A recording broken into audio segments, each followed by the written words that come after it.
So hello people sorry अरे वो यार थोड़ी सी तबीयत ख़राब है तो थोड़ा बहुत हो जाता है, फंबल हो जाता है।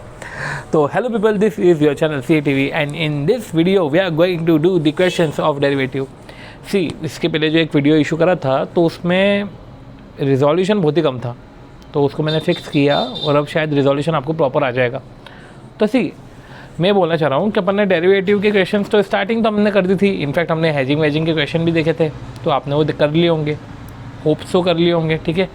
और इसमें मैंने आपको फिर ये भी बताया था कि इंस्टीट्यूट किस तरीके से करता है, और इंस्टीट्यूट के तरीके में भी दो तरीके हैं, ठीक है। तो उसमें जो सही तरीका जो लगता है सही वो एक है, बाकी एक जो नॉर्मल तरीका होता है वो हमने देखा क्या जिससे भी आंसर निकलता ही है, वो बहुत ईजी है वो भी तरीका। तो एग्ज़ाम में वो भी कर सकते हो, कोई दिक्कत नहीं है, आंसर सेम होना चाहिए। मैं इतना ऐसा कट टू कट में डिप्लोमेटिक आंसर नहीं दूंगा कि अगर आपको ऐसा करना हो तो आप ऐसा कर लो, ऐसा करना तो ऐसा कर लो। बट देखा है मैंने कि यार अगर आप करो प्रॉपर डिक्टेट करते करते कि देखो पहले हम ये कैलकुलेट कर रहे हैं फिर ये कैलकुलेट कर रहे हैं, तो ऐसे में आंसर आता है और इंस्टीट्यूट देता नंबर। खैर फिर बात आती है कि जो है अगला पॉइंट हमने फ्यूचर फॉरवर्ड कर ली थी, राइट। अब हम जो है derivative option profit and loss करेंगे।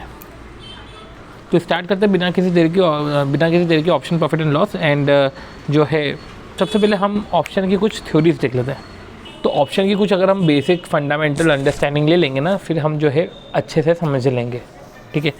तो देखो इंट्रोडक्शन में मैं बोलना चाह रहा हूँ कि हमको पैसे ब्लॉक करने की ज़रूरत क्यों है, क्यों मैं परचेस करूँ शेयर। मैं ऐसा कर लेता हूँ कि मैं ऑप्शंस पे चले जाता हूँ बाय पेइंग प्रीमियम, कि मैं प्रीमियम पे कर देता हूँ और ऑप्शंस पे चले जाता हूँ। मतलब कि अगर मेरे को पता है कि एक शेयर का भाव बढ़ने वाला है तो ज़रूरी है क्या कि मैं परचेस करूँगा फिर बाद में बेचूँगा फिर प्रॉफिट कमाऊँगा। भाई मैं डायरेक्ट ऑप्शन ख़रीद लेता हूँ ना, ठीक है। किसी के शेयर खरीदने की जगह अब MRF का टायर का शेयर तो बहुत महंगा है, तो ऐसे केस में MRF के टायर का ऑप्शन खरीद लो, राइट। तो देखो प्राइस ऑफ ऑप्शन जो है ना वो प्राइस ऑफ शेयर पे डिपेंड होता है। तो मैं ऑप्शन खरीद रहा हूँ, ठीक है, तो मैं हुआ ऑप्शन होल्डर मतलब ऑप्शन बायर, ठीक है। मैंने ऑप्शन लिया, आप प्रीमियम दे के एक सर्विस लेते हो, इन द सेंस कि सर्विस तो नहीं बोल सकता, प्रीमियम दे के आप एक राइट ले लेते हो, ठीक है। जैसे कि आपको लग रहा है कि प्राइस बढ़ रही है और आपने कॉल ऑप्शन ले लिया, ठीक है, तो आपने उसको प्रीमियम दिया क्योंकि आपने लिया तो आप प्रीमियम दोगे। अब कल को बढ़ा, ठीक है, तो आपको फ़ायदा, आप बेनिफिट लोगे, ठीक है उसका। पर बनती बात है, देखो ऑप्शन होल्डर ऑप्शन बायर इसको ही बोलते हैं राइटर, ठीक है, सामने वाले को बोलते हैं फिर राइटर, ठीक है। कॉल ऑप्शन, ठीक है, पुट ऑप्शन, ठीक है। तो देखो ऐसा नहीं है कि कॉल ऑप्शन पुट ऑप्शन दोनों साथ में नहीं ले सकते, वो भी ले सकते साथ में। ऑप्शन का मतलब होता है राइट, ठीक है। अगर मैं प्रॉपर बोलूँ तो ऑप्शन होल्डर जो है वो ऑप्शन लेता है, कॉल ऑप्शन मतलब right to buy and put option मतलब राइट टू सेल।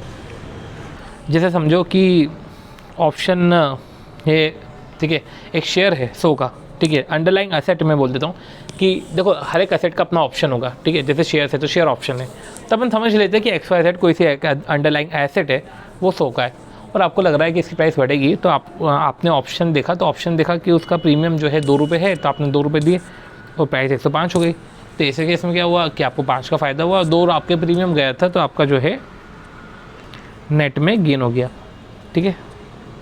पर देखो अब जो आपको नुकसान हुआ, ठीक है, तो आप राइट टू बाय का एक्सरसाइज ही नहीं करोगे, आप राइट टू बाय एक्सरसाइज ही नहीं करोगे, आप मार्केट से परचेस कर लोगे। ऑप्शन लेना मतलब राइट लेना, ठीक है। जब 100 रुपये आपको लग रहा है प्राइस बढ़ेगा, तो आपने राइट ले लिया था कि मैं तो 100 पे ही बाय करूँगा, ठीक है। अब भाव बढ़ गया तो मैंने 100 पे बाय करके बेच दिया, इन द सेंस कि मैंने डिफरेंस मेरे को गेन हो गया। पर जब जो है मैंने राइट लिया है 100 पे बाय करने का और प्राइस हो गया कम, तो मैं फिर क्यों बाय करूँगा, मेरा राइट है ना, मैंने राइट लिया था ना, मेरे को नहीं एक्सरसाइज करना मेरे राइट। तो ऐसे केस में फिर मेरे को सिर्फ प्रीमियम का नुकसान होगा। मतलब कि जब चीज़ें फेवर में होगी तब मैं लूँगा, अदरवाइज चीज़ें अगेंस्ट में होगी तो मैं ऑप्शन एक्सरसाइज ही नहीं करूँगा। तो जब मेरी चीज़ें अगेंस्ट में रहे, ठीक है, तो मैक्स टू मैक्स मेरे को लॉस कितना होगा, प्रीमियम का। तो देखो एक ऑप्शन बायर ऑप्शन होल्डर जो है वो कॉल ऑप्शन लेता है या पुट ऑप्शन लेता है, ठीक है, और अधिकार लेने के लिए वो पहले प्रीमियम पे करता है, ठीक है। अब कॉल ऑप्शन लिया, भाव बढ़ा तो उसके लिए फ़ायदा है, राइट। पुट लिया तो उसने राइट टू सेल ले लिया कि कल को भाव गिरा तो उसने तो पहले से ही राइट लेके रखा है ना सेल करने का, वो सेल कर लेगा, ठीक है, वो सेल कर लेगा एक फिक्स्ड रेट पे सेल कर लेगा, क्योंकि उसने ऑप्शन ले लिया ना, तो कल को भाव 100 का 90 भी हुआ तो वो तो 100 पे ही सेल करेगा, तो उसके लिए तब फ़ायदा है। तो जैसे कि एक ऑप्शन बायर होता है तो सामने वाला ऑप्शन सेलर होता है, जैसे कि ऑप्शन होल्डर होता है तो सामने वाला ऑप्शन राइटर होता है। तो मैं ऑप्शन सेलर के एंगल से बोलता हूँ कि देखो, पहले ऑप्शन बायर के एंगल से चलो वापस मैं बोल देता हूँ कि जैसे मैंने कॉल ऑप्शन लिया, अब प्राइस बढ़ा तो कितना भी बढ़े यार, तो प्रॉफिट तो इन्फिनिटी होगा, ठीक है। पर अगर प्राइस कम हुआ, ठीक है, तो ऐसे केस में मैं अपना राइट ही एक्सरसाइज नहीं करूँगा, तो मैक्सिमम लॉस जो होगा वो प्रीमियम का होगा, ठीक है, और जो प्रॉफिट होगा वो प्रॉफिट तो इन्फिनिटी होगा। अब पॉइंट क्या आ जाता है, तो ये तो अच्छा इन्वेस्टमेंट अपॉर्चुनिटी है ना कि प्रॉफिट हो तो ज़्यादा, लॉस हो तो सिर्फ प्रीमियम का, तो हर कोई ऑप्शन ले, ऑप्शन फिर होल्ड ही करे, ऑप्शन बाय ही करे। पर समझो ऐसे केस में तो हर कोई लॉटरी बाय करता है, पर लॉटरी मिलते नहीं है, ऊपर से लॉटरी ख़रीदने के पैसे लग जाते हैं, राइट। तो ये वही बात हो जाती है, ये वही लॉटरी का टिकट है जिसके लालच में आप ख़रीद तो लेते हो पर होता नहीं है वो ऐसा। अब ऑप्शन सेलर, अब आपने बाय किया तो सामने वाला, ठीक है, सेल कर रहा है ना, आपने बाय किया, आपने प्रीमियम दिया तो सामने वाले को मिला ना, ठीक है, तो उसको प्रॉफिट कितना है प्रीमियम का, ठीक है, मैक्सिमम प्रॉफिट कितना हो सकता है, उसको प्रीमियम का प्रॉफिट हो सकता है, जितना उसको मैक्सिमम लॉस उतना उसको मैक्सिमम प्रॉफिट, जितना उसको मैक्सिमम प्रॉफिट उतना उसको मैक्सिमम लॉस, ऐसा। जैसे फ्यूचर्स में मार्जिन होते हैं वैसे ऑप्शंस में प्रीमियम होते हैं। अब दो ऑप्शन होते हैं, अमेरिकन ऑप्शन, यूरोपियन ऑप्शन। तो अमेरिकन ऑप्शन जो है हम बिफोर मैच्योरिटी भी एक्सरसाइज कर सकते हैं, पर यूरोपियन ऑप्शन सिर्फ मैच्योरिटी पे ही एक्सरसाइज होंगे, ठीक है। अब जब आप बिफोर मैच्योरिटी भी एक्सरसाइज कर सकते हो, तो ऐसा राइट जिसमें आप बिफोर मैच्योरिटी भी एक्सरसाइज कर सकते हो, तो ऑब्वियस सी बात है कि प्रीमियम जो है अमेरिकन ऑप्शन में ज़्यादा ही होगा। फिर कुछ पॉइंट आता है कि intrinsic value, time value of money, या अपन बोले इंट्रिंसिक वैल्यू, या अपन बोले टाइम वैल्यू ऑफ मनी, या अपन बोले in the money, at the money, out of money, जो भी है। अब समझो, सपोज़ करो कि करंट मार्केट प्राइस शेयर की ज़्यादा है, ठीक है, और आपने राइट लेके रखा है और उसकी एक्सरसाइज प्राइस कम है, ठीक है, मतलब आपने राइट जो लेके रखा है उसकी एक्सरसाइज प्राइस, ऑप्शन की एक्सरसाइज प्राइस कम है और शेयर वैल्यू ज़्यादा है, तो ऐसे केस में आपके पास तो राइट है ना कम में खरीदने का, तो आपको फ़ायदा तो अभी का भी दिख रहा है।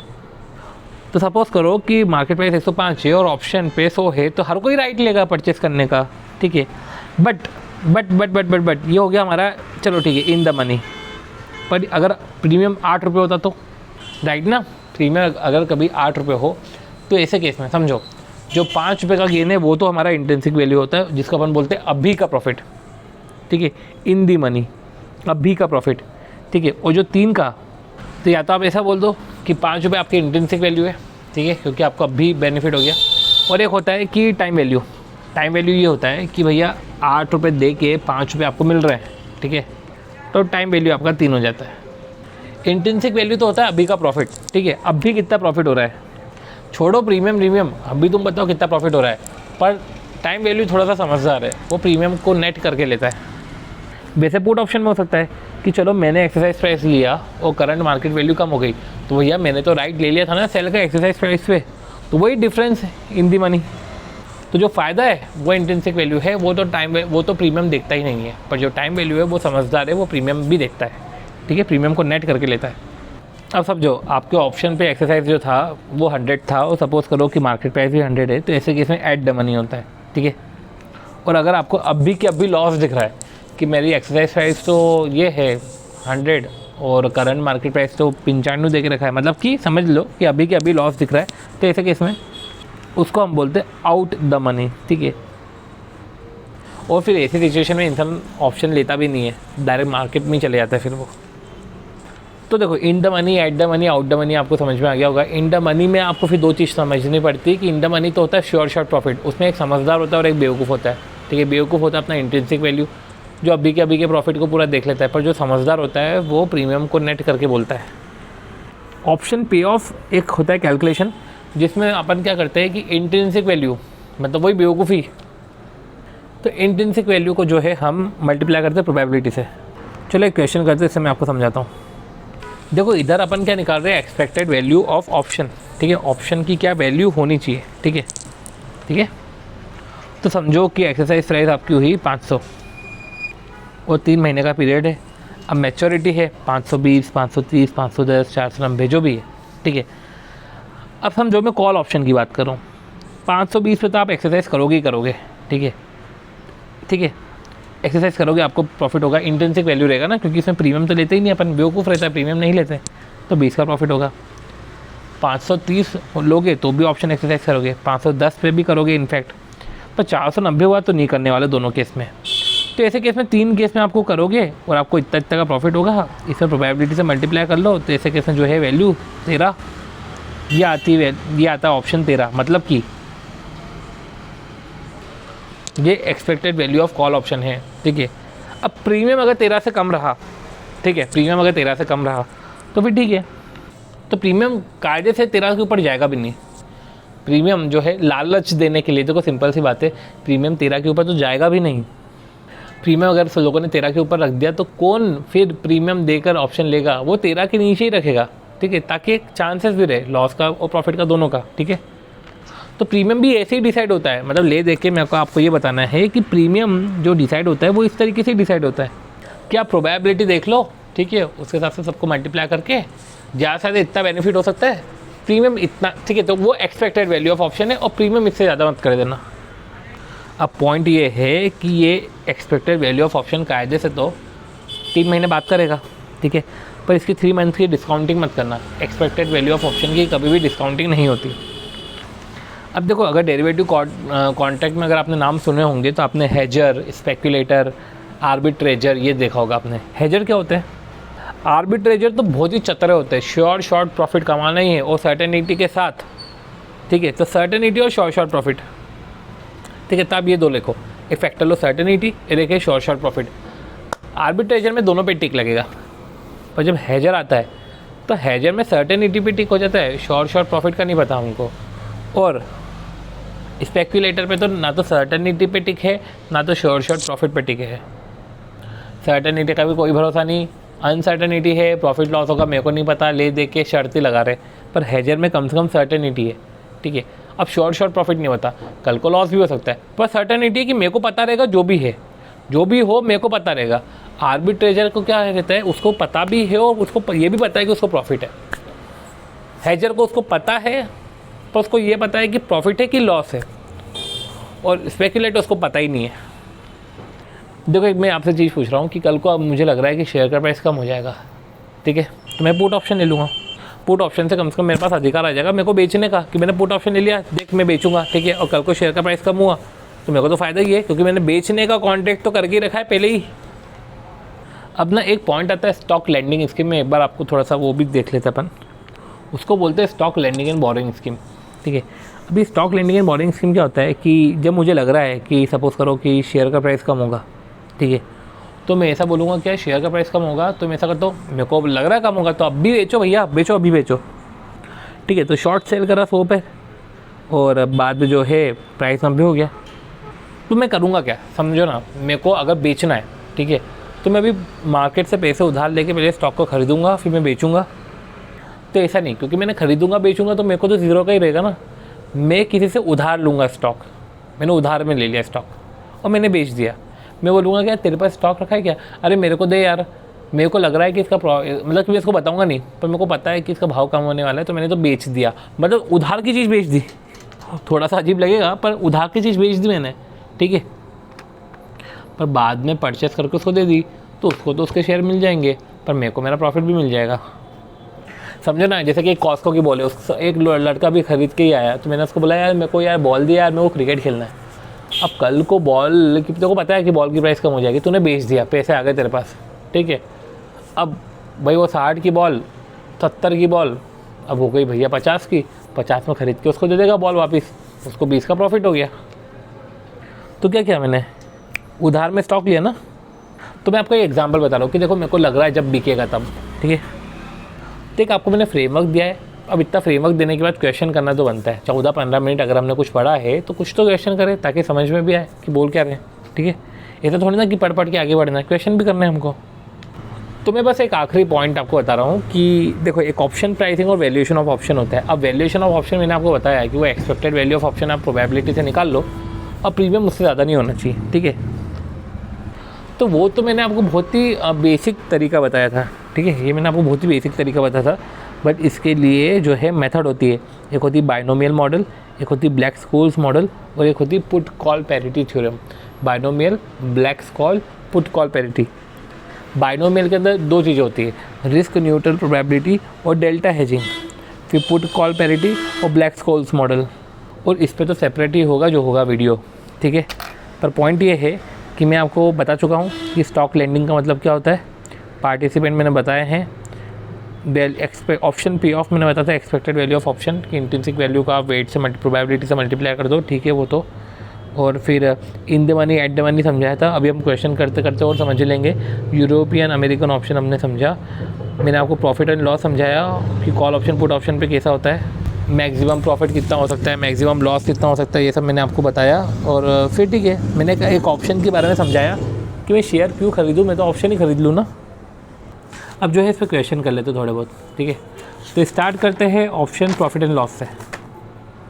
अब जब बात ऑप्शन प्रॉफिट एंड लॉस की आ रही है तो हम ये शीट ओपन करके रखते हैं, ठीक है, जहाँ पे हमने प्रॉफिट एंड लॉस की बात करी थी, ठीक है। ओके, तो हम स्टार्ट करते हैं। क्वेश्चन है, mister A purchase a 3 month call option. उसने 3 महीने के कॉल ऑप्शन लिए। कौन सा ऑप्शन लिया भैया? कॉल ऑप्शन लिया, ठीक है, और 100 शेयर्स पे लिया, ठीक है, एट अ प्रीमियम ऑफ 30। तो ऐसे केस में 3000 जो है उसके तो लग गए, ठीक। और एक्सरसाइज प्राइस 550 है, ठीक। अब उसने कॉल ऑप्शन के साथ एक पुट ऑप्शन भी लिया है, और जो हमने बोला था क्या ले सकते हैं, पुट ऑप्शन भी ले सकते हैं, दोनों एक साथ ले सकते हैं। वो भी 100 शेयर है, वो भी 5 है, तो 500 हो गया, ठीक है। एक्सरसाइज प्राइस आपकी 450 है। अब market price of the share की मार्केट प्राइस जो है on the date of mister A purchase of option 500। Option purchase किया and market price of the share on the date of mister A purchase of option. अब उसने तो 3 महीने का call option लिया था, मार्केट प्राइस जो है वो 500 हो गया, ठीक है। अब देखो उस समय 500 है मार्केट प्राइस, ठीक है। कैलकुलेट करो profit and loss. A would make assuming that market price fall to 350। 3 महीने बाद 350 हो गया। मेरा तो एक्सरसाइज प्राइस जो था वो 550 था, मार्केट प्राइस 500 था, और जो है बाद में 300 हो गया, ठीक, 350 हो गया। तो आपने टोटल कितना प्रीमियम पे करा, ठीक है, टोटल प्रीमियम पे वो आपने कितना करा, वो है आपका कॉल और पुट मिला के 3500, ठीक है। अब समझो कि मार्केट प्राइस 350 हो गया, तो कॉल ऑप्शन तो एक्सरसाइज होगा नहीं, क्योंकि एक्सरसाइज प्राइस उसकी 550 थी। बट हाँ, पुट ऑप्शन ज़रूर हो जाएगा एक्सरसाइज, और उसकी एक्सरसाइज प्राइस थी 450। तो 450 में से माइनस कर दो 350, 100 का गेन। और गेन कितना हुआ? 10,000 का गेन हो गया, ठीक है। तो आप समझे कि भैया मार्केट प्राइस किस भी डेट पे देख रहे हो, मार्केट प्राइस जब हमने ऑप्शन ख़रीदा उस टाइम की जो मार्केट प्राइस हो, मेरे को उससे कोई लेना देना ही नहीं है। पर हाँ, तुमको इंट्रिंसिक वैल्यू निकालनी हो या वो आउट द मनी कैलकुलेट करना हो तो आप कर लो, अदरवाइज़ ऐसा कोई मतलब नहीं है वो उसका। तो आपका जो नेट प्रॉफिट आया वो आया आपका 6500, ठीक है। तो देखो क्या है कि market price of the share on the date of as purchase of option 500 था, ठीक है। यही हमने लिखा था कि market price of the share जब उसने ऑप्शन परचेस किया तब 500 था, ठीक है। पर नोट करना कि इट्स इररिलेवेंट, वो इररिलेवेंट है क्योंकि मैं तो सिर्फ एक्सरसाइज प्राइस देखता हूँ और मार्केट प्राइस मैच्योरिटी के देखता हूँ। जब मैंने ऑप्शन परचेस किया तब का मेरे को मार्केट प्राइस नहीं देखने का है, और इसी एक्सरसाइज प्राइस को स्ट्राइक प्राइस भी बोलते हैं, ठीक है। चलो, the equity share of VCC limited, तो वो तो कोट कर रहा था 210, तो मेरे को कोई मतलब नहीं है अगर उसका शेयर कुछ भी कोट कर रहा हो, ठीक है। कॉल ऑप्शन 3 महीने का अवेलेबल है, ठीक है।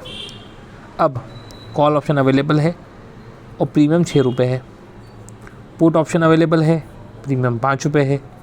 एसर्टेन द पे ऑफ तो ascertain the pay off to the option holder of a call option and put option given that strike price in both cases 220। Okay, तो स्ट्राइक प्राइस दोनों की 220 है, ठीक है।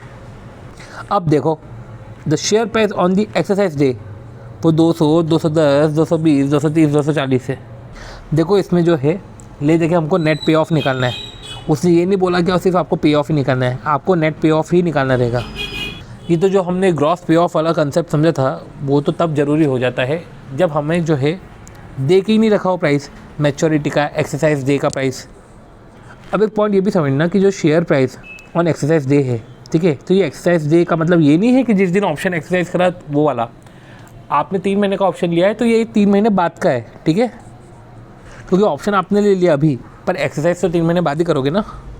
तो कॉलम बना लो। क्या कॉलम बना लो? 200, 210, 220, 230, 240। सबसे पहले अपन बात करते हैं कॉल ऑप्शन की, ठीक है। कॉल ऑप्शन की पूरी बात करते हैं कि कॉल ऑप्शन एक्सरसाइज करोगे, तुम्हारा 220 अगर स्ट्राइक प्राइस है, एक्सरसाइज करोगे? नहीं। 210 पे? नहीं। इनफैक्ट 220 भी हो ना तो आपको नहीं करना है, राइट। मतलब कि जब इन डिफरेंस हो ना फिर भी आपको लैप्स करना है।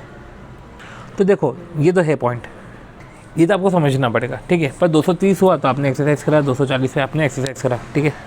फिर उसके बाद आता है स्ट्राइक प्राइस। स्ट्राइक प्राइस आपको पहले 3 में तो लिखने की ज़रूरत नहीं है, ठीक है। पर जब 230 में आपने एक्सरसाइज करा तो स्ट्राइक प्राइस आपकी हुई 220, ठीक है। तो एक निकाल लेता हूँ मैं ग्रॉस पे ऑफ। ग्रॉस पे ऑफ कितना हुआ कि आपको जो है, या मैं बोलूँ इंट्रिंसिक वैल्यू, ठीक है, या मैं बोलूँ इंट्रिंसिक वैल्यू आपको 10 का हुआ, ठीक है, एक को 20 का हुआ, ठीक है, जब 240 हुआ।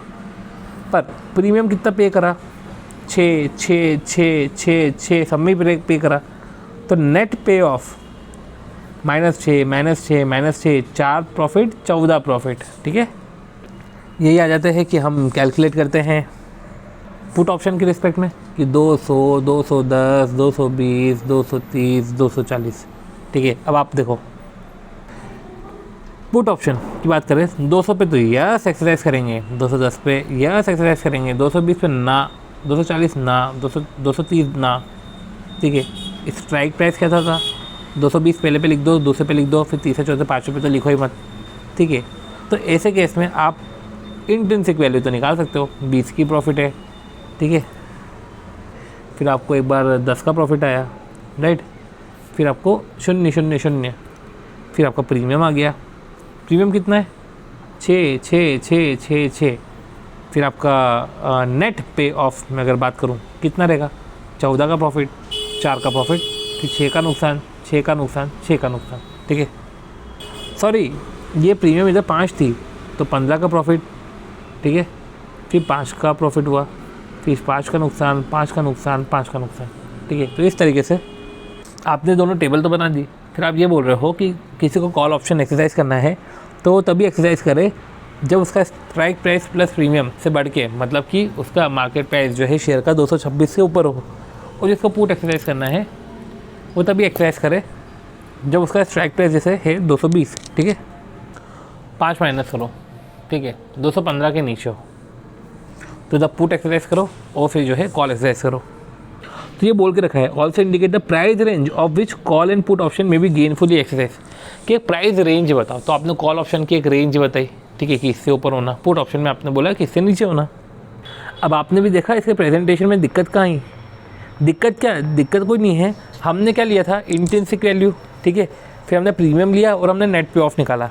इन्होंने इंट्रिंसिक वैल्यू नहीं दिखाते हुए इन्होंने जो है इनफ्लो और आउटफ्लो दिखाया। मतलब वही कैश फ्लो मेथड की बात कर ली कि इनफ्लो कितना हुआ, आउटफ्लो कितना हुआ। जैसे कि ये अपना पुट ऑप्शन की बात कर रहे हैं, ठीक है। अभी हम जो कैलकुलेट करते हैं, हमने ये कैलकुलेट किया था कि जो इंट्रिंसिक वैल्यू है 20, प्रीमियम है 5, नेट पे ऑफ है 15। इन्होंने क्या किया? सी, इनका इनफ्लो तो स्ट्राइक प्राइस पे आ गया, ठीक है, और आउटफ्लो इनका परचेस प्राइस था, जिससे इंट्रिंसिक वैल्यू आ गई इसकी, ठीक है। तो या तो आप जो है दोनों मेथड कर लो, इंट्रिंसिक वैल्यू और आउटफ्लो दिखा के आप एक इंट्रिंसिक वैल्यू दिखा दो, ठीक है। पर पॉइंट ये है ना कि इधर मैंने भी गड़बड़ कर दी, ठीक है। मैंने कोई इंट्रिंसिक वैल्यू नहीं बोला था। इंट्रिंसिक वैल्यू तो तब होता है जब मेरे को उसी दिन का पता हो। ये तो 3 महीने बाद का है, तो राइट, तो इंट्रिंसिक वैल्यू नहीं आएगा, है ना। हाँ, आपको गेन और लॉस ऐसे निकालना हो तो निकाल लो, पर इंट्रिंसिक वैल्यू नहीं आएगा। तो इंट्रिंसिक वैल्यू नहीं आएगा, मैं अभी भी बोल रहा हूँ आपको कैश फ्लो से ही चलो, ठीक है, जो एक तरीका है उससे चलते हैं। सबसे पहले देखो कि देखो शेयर प्राइस कितना हुआ, क्या ऑप्शन एक्सरसाइज करना चाहिए, अच्छा करना चाहिए, तो इनफ्लो कितना होगा, आउटफ्लो कितना होगा, ठीक है। फिर प्रीमियम तो पे हुआ ही है तो नेट पे ऑफ आ गया, राइट। तो इस तरीके से प्रेजेंटेशन समझ में आया। तो इस तरीके से जो है हमने option profit and loss calculate किया, ठीक है। ओके, तो mister John establish the following spread on the TTK stock. क्या स्प्रेड है? इसने क्या किया कि 3 महीने का जो है पुट ऑप्शन लिया, ठीक है। प्रीमियम है 15 रुपये, एक्सरसाइज प्राइस है 900। फिर 3 महीने का कॉल ऑप्शन लिया, प्रीमियम है प्रीमियम ऑफ 90 हाँ तो प्रीमियम 90 का ही है लो, और एक्सरसाइज प्राइस है 1100 का, ठीक है।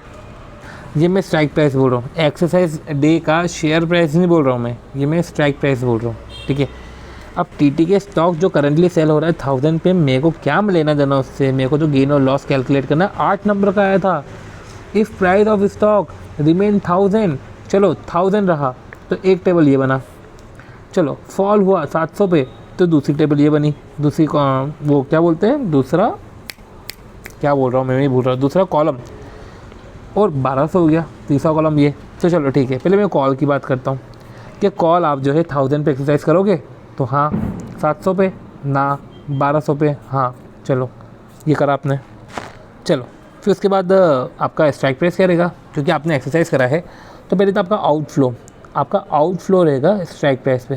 तो स्ट्राइक प्राइस 900 या आउटफ्लो 900, आउटफ्लो नहीं, इधर तो मैं एक्सरसाइज ही नहीं करूँगा ना, 900 या आउटफ्लो हो गया। चलो इनफ्लो कितना रहेगा, इनफ्लो रहेगा 1000, ठीक है। इधर तो मैं कुछ करूँगा ही नहीं, ठीक है, और इनफ्लो रहेगा 1200, ठीक है। फिर प्रीमियम रहेगा 15 रुपये, आउटफ्लो 15 रुपये, आउटफ्लो 15 रुपये, आउटफ्लो। तो नेट पे ऑफ कितना रहेगा, ठीक है। तो ये हो गया हमारा जो है 85। 700 में तो नेट पे ऑफ सिर्फ हमारा 15 ही रहेगा, क्योंकि 15 ही हमारा प्रीमियम गया है, ठीक है। रही बात है 1200 में, तो ऐसे केस में जो है 285, ठीक है, ये हमारा प्रॉफिट आया। अब यही 1000, 700, 1200, मैं इधर पुट ऑप्शन की बात कर रहा हूँ, ठीक है। पुट आप लोगे 1000 पे, हाँ लेंगे, ठीक है, और 700 पे लोगे, हाँ लेंगे, 1200 पे नहीं लेंगे।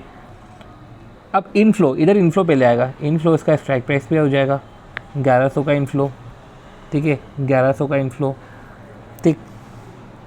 पर इधर वो करेगा ही नहीं। आउटफ्लो कितना होगा, ये 1000 का इधर आउटफ्लो हो जाएगा, 700 का आउटफ्लो हो जाएगा, 1200 वाले टेबल में होगा ही नहीं कॉलम में। प्रीमियम भी तो पे कर रहा है, तो प्रीमियम 90 रुपये पे करा, 90 रुपये पे करा, 90 रुपये, वो तो तीनों जगह पे करा। तो ऐसे केस में अगर आप देखो तो नेट पे ऑफ पुट ऑप्शन में कितना आ रहा है, 1090, 1110 का प्रॉफिट है, 790, 1100, 210 का प्रॉफिट है, और 190 का नुकसान। मतलब समझो मैंने 1000 अगर मेरी प्राइस हुई, ठीक है, तो कॉल ऑप्शन से मेरे को जो है बेनिफिट वो हुआ मेरे को 85, पुट ऑप्शन से मेरे को जो बेनिफिट हुआ वो हुआ 10, तो ये हुआ 95। नंबर ऑफ ऑप्शन कितने हैं, 200। अब 95 इंटू 200 किया, ये हो गया मेरा 19,000। कायदे से 19,000 हमारा आ जाना चाहिए। अब मुझे बोलना रहेगा कि जो हमारा तरीका था, ठीक है, ये जो हम समझ रहे थे टेबल, ये टेबल निकली पूरी गलत। इस क्वेश्चन में हुई है मिस प्रिंटिंग, ठीक है। तो देखो इन्होंने लिखा है 3 month put option, 3 month call option, put option लिखा है 900 पे, ठीक है। मतलब एक बंदे ने 900 पे पुट ऑप्शन लिया है, ठीक है, और 1100 पे कॉल ऑप्शन लिया है। अब जब वैल्यू होती 1000, ठीक है, मैंने तो 900 पे पुट ऑप्शन लिया है और प्राइस बढ़ गई, राइट। 900 पे पुट लिया है और प्राइस बढ़ गई, 900 पे पुट ऑप्शन लिया, प्राइस बढ़ गई, तो ऐसे केस में वो प्राइस हो गई 1000। आप एक्सरसाइज करोगे, ठीक है, नहीं करोगे। अब एक्सरसाइज नहीं करोगे तो ले देकर आपको आपका ना तो इनफ्लो आएगा स्ट्राइक प्राइस पे, ना तो आपका आउटफ्लो रहेगा, ठीक है। आपका सिर्फ प्रीमियम जाएगा, और प्रीमियम कितना जाएगा, ठीक है, 90 रुपये, ठीक है। और आपने कॉल ऑप्शन भी लिया था और प्राइस हो गई आपकी 1000, ठीक है। क्या आप कॉल ऑप्शन लोगे 1100 का, जो आपने कॉल ऑप्शन लिया था, तो जो एक्सरसाइज प्राइस है 1100, तो आप तो वो भी एक्सरसाइज नहीं करोगे, ठीक है। तो इनफ्लो तो होने से रहा नहीं, इधर कॉल ऑप्शन है ना, तो पहले तो हम आउटफ्लो, क्योंकि हमारा तो पैसा सबसे पहले जाएगा ना, आउटफ्लो नहीं है, इनफ्लो भी नहीं है, प्रीमियम की बात भी नहीं आती। हाँ, पर प्रीमियम की बात आती है, सॉरी, प्रीमियम कितना होगा, ये होगा 15। तो टोटल प्रीमियम आपका हो गया 105 यूनिट्स, मतलब कि साइज़ में बोलूँ 200 था, और 200 इंटू 105 कर लो, और ये लगा आपको 21,000 रुपये का फटका। सपोज़ करो कि फॉल्स टू 700, चलो 700 हो गई। पुट लोगे, क्या एक्सरसाइज करोगे? तो श्योर करेंगे। तो ऐसे केस में आपका इनफ्लो तो वो तो 900, आउटफ्लो, इनफ्लो है तो ST के भी लिख दो स्ट्राइक प्राइस पे, आउटफ्लो है तो 700, ठीक है। प्रीमियम है 90 रुपये, ठीक है। तो ऐसे केस में आपको जो है प्रॉफिट 110 का आया, ठीक है। और आपने कॉल ऑप्शन भी लेकर रखा था, ठीक है, वो तो हो गया 700, ठीक है। आपका शेयर प्राइस तो 700 हो गया। एक्सरसाइज करोगे? नहीं करोगे तो आउटफ्लो भी नहीं हुआ, ठीक है, ठीक है। आपका आउटफ्लो भी नहीं हुआ, इनफ्लो भी नहीं हुआ, पर हाँ प्रीमियम गया आपका, और प्रीमियम आपका 15 गया था, राइट। अब समझो, सी पुट पे प्रीमियम 15 था, पुट में प्रीमियम 15 है, कॉल पे प्रीमियम 90 है, ठीक है। कॉल पे प्रीमियम 90 है और पुट पे 15 है, पुट पे 15 है, ठीक है, और कॉल पे 90 है। तो जो पुट का जो प्रॉफिट है, मैं वापस पुट के प्रॉफिट को रिवाइज करूँगा, 715 माइनस 900, ये हो गया 185। पुट का प्रॉफिट 185, ठीक है। और जो कॉल है, कॉल का प्रीमियम 90 है, तो ऐसे केस में 90 का नुकसान, तो 185 का प्रॉफिट और 90 का नुकसान। तो समझो टोटल जो है गेन और लॉस की बात करें तो गेन ही हो रहा है, 95 का गेन हुआ है। यूनिट्स आपको दे के रखी है, साइज़ वो है 200, अब 200 इंटू 95 कर लो, ठीक है, 200 इंटू 95, ये है अपना 19,000, ठीक है। ये नेट गेन आ रहा है। ऑप्शन प्रॉफिट एंड लॉस में एक तीसरा पॉइंट, ठीक है, वही एक्सरसाइज प्राइस तो आपका 900 था, ठीक है। ये पुट का एक्सरसाइज प्राइस आपका जो है कॉल का 1100 था, ठीक है। अब पॉइंट आ जाता है पुट और कॉल, ठीक है, सारा सॉल्व कर रहे हैं। ये रेज हो गया 1200। अब जब 1200 हो गया तो आप एक्सरसाइज पुट तो नहीं करने वाले, ठीक है, तो आप इनफ्लो तो आपको होगा नहीं, ठीक है, तो आउटफ्लो भी आपको होगा नहीं। रही बात प्रीमियम की, तो प्रीमियम लग जाएगा 15। पर रही बात कॉल की, ठीक है, तो आप एक्सरसाइज तो करोगे, ठीक है। आउटफ्लो, पहले आउटफ्लो परचेस करोगे, परचेस कितने पे करोगे? 1100, ठीक है। इनफ्लो, ठीक है, 1200, प्रीमियम का आउटफ्लो 90। तो ऐसे केस में जिधर जो था आपको 15 का पुट के केस में नुकसान है, इधर आपको जो है प्रॉफिट है 190 का। तो ऐसे केस में आप जो देखो 175 का हो गया आपको प्रॉफिट। तो टोटल गेन हो गया 175 का, साइज़ है 200, तो 175 इंटू 200 कर लो, ये आया हमारा 35,000, ठीक है। अब 1 सेकेंड, मैंने बोला आपको 15 का प्रॉफिट और 190, 15 का लॉस और 190 का प्रॉफिट। 190 का प्रॉफिट नहीं है, सॉरी 10 का प्रॉफिट है, ठीक है। 90 माइनस करने थे, मैंने ऐड कर दिए, वो 10 का प्रॉफिट है, ठीक है। तो ऐसे केस में आपको 5 का लॉस हुआ है, ठीक है, 5 का लॉस हुआ है, ठीक है, 5 का आपको लॉस हुआ है, साइज़ 200 है, तो ऐसे केस में आपको 1000 का टोटल में लॉस हुआ है। तो देखो हमारे पास 3 क्वेश्चन और है जो इसी पे ही बेस्ड है, ठीक है। तो उसको जो है हम नेक्स्ट वीडियो में कवर करेंगे। इधर हमने ऑप्शन के बेसिक समझे थे, ऑप्शन प्रॉफिट एंड लॉस देखा था, ठीक है। नेक्स्ट वीडियो में अगले 3 क्वेश्चन करके हम ऑप्शन प्रॉफिट एंड लॉस को वाइंड अप करके देन हम जो है वैल्यू ऑफ कॉल ऑप्शन निकालेंगे। And then value of call option जो ईजी तरीके से निकलता है, ठीक है। फिर एक होता है वैल्यू ऑफ कॉल ऑप्शन जो इसमें मॉडल्स यूज़ होते हैं, बाइनोमियल, जिसमें risk neutral probability, delta hedging है, देन इसके बाद जो है हमारा ब्लैक स्कोल्स है, ठीक है, ये सब चीज़ें। तो वो सब चीज़ें हम बाद में देखेंगे, ठीक है। तो अभी हम जो है इधर ओवर करते हैं, ठीक। तो मिलते हैं नेक्स्ट वीडियो में। अगर वीडियो अच्छा लग रहा है तो please do like the video, share the video and subscribe to the channel CT. Bye.